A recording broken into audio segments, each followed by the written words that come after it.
Donald Trump began his second term as President of the United States with a surprising pivot, a nationwide initiative aimed at fostering unity and rebuilding trust within the deeply divided country. In his inaugural address, Trump stood before a sea of Americans in Washington, D.C., acknowledging the nation's struggles with division, economic disparities, and lingering mistrust.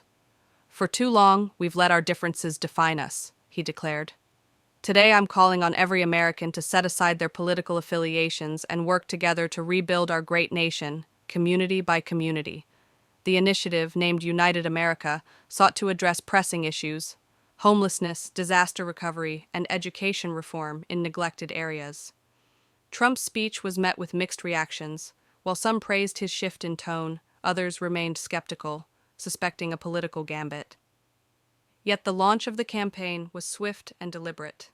Within weeks, the administration had unveiled a detailed roadmap for the project, pledging funding and resources to facilitate large-scale community efforts. The program's first focus was on disaster-stricken regions in need of urgent rebuilding. Social media campaigns urged volunteers to join the movement, using the hashtag #NumberUnitedAmerica, which quickly gained momentum. The initiative's slogan, "Under One Roof," symbolized not just the rebuilding of homes, but the restoration of hope and solidarity across the nation. Trump's personal involvement in the campaign's early days was a departure from his usual presidential demeanor. Cameras captured him visiting a homeless shelter in Los Angeles, engaging with displaced families, and listening to their stories. Critics noted the stark contrast between this Trump and the one known for his brash rhetoric. Regardless, the campaign had sparked a sense of possibility, and the stage was set for a nation to come together. The first tangible efforts of United America took place in Florida, where a devastating hurricane had recently left entire neighborhoods in ruins. Trump's arrival in the region was met with both fanfare and cautious optimism. Walking through streets still strewn with debris, he met with local officials and residents, pledging federal support and emphasizing the importance of collective action. Volunteer turnout exceeded expectations. Hundreds of people, inspired by the campaign's message, began working side by side to clear debris, rebuild homes, and provide food to displaced families. Local businesses donated construction materials, while national corporations offered financial backing.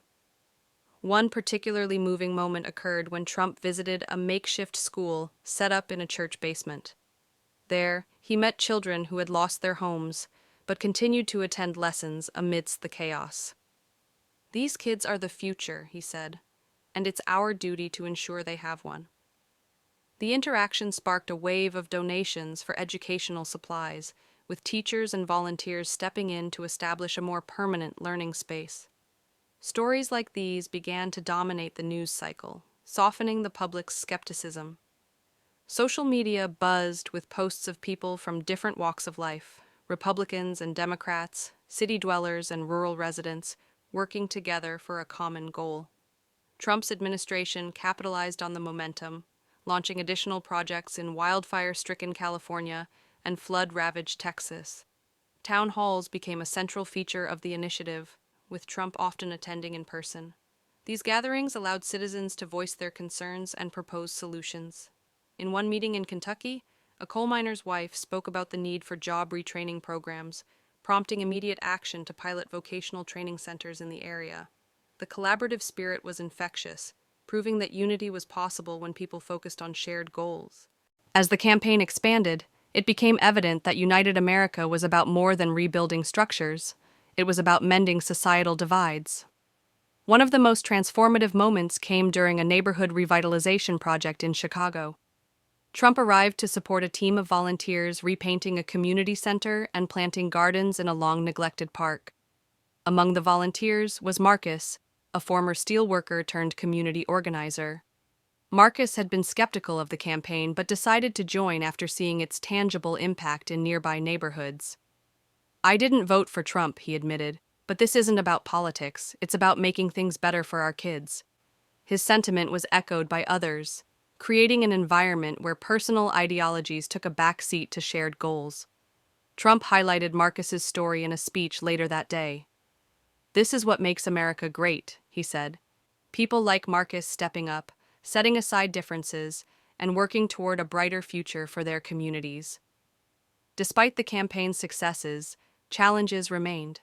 Critics accused the administration of using the initiative as a distraction from ongoing political controversies, while others questioned its long-term viability. However, the sheer scale of public participation overshadowed much of the criticism.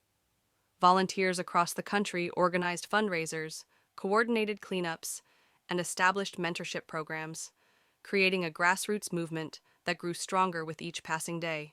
One of the campaign's most ambitious projects involved transforming abandoned buildings into shelters and resource centers for the homeless.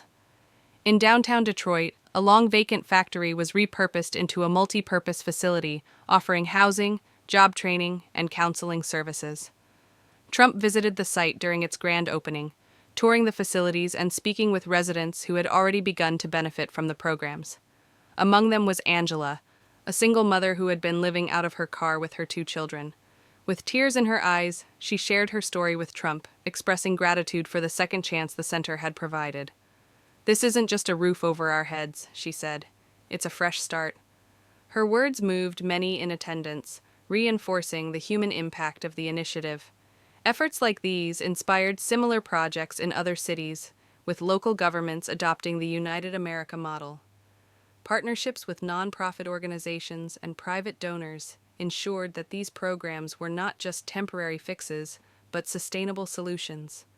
Trump's administration emphasized transparency, regularly publishing progress reports and hosting community forums to gather feedback. By the end of Donald Trump's second term, United America had grown into a nationwide symbol of resilience and collaboration. The statistics were impressive: over 1,500 homes rebuilt, 200 community centers revitalized, and millions of volunteer hours logged. Yet, the campaign's real success was in the stories of people whose lives had been transformed. At the closing event held in a newly refurbished community park in Atlanta, thousands of volunteers gathered to celebrate. Families, local leaders, and nonprofit partners shared stories of triumph. Trump addressed the crowd, his tone more reflective than usual. "When we launched this initiative, some doubted we could bridge our divisions," he said. "But you, the people, proved them wrong. Together, we've shown the power of unity." The event highlighted individuals who had been directly impacted by the initiative. Miguel, a high school student from Texas whose family lost their home in a flood, shared his journey. Through United America's housing project, Miguel found stability and hope. Now headed to college, he credited the program for his second chance. "This was more than just help, it was a lifeline," he said. Angela, whose story of moving from homelessness to stability had captured national attention, spoke about empowerment. "United America didn't just help me," she said. "It gave me the tools to help others." Trump used the opportunity to announce the creation of the United America Foundation, a permanent fund to support grassroots projects in housing, education, and disaster relief. "This foundation is for the people," he declared. "It's our promise that this work will continue long after today." In the months that followed, the ripple effects were undeniable. Schools incorporated community service programs into their curriculums, emphasizing civic responsibility. Corporations expanded their philanthropic efforts, inspired by the campaign's success. Media outlets showcased the initiative's transformative power, sharing stories of communities that had rebuilt both infrastructure and trust. In his final address as president, Trump reflected on the campaign's impact.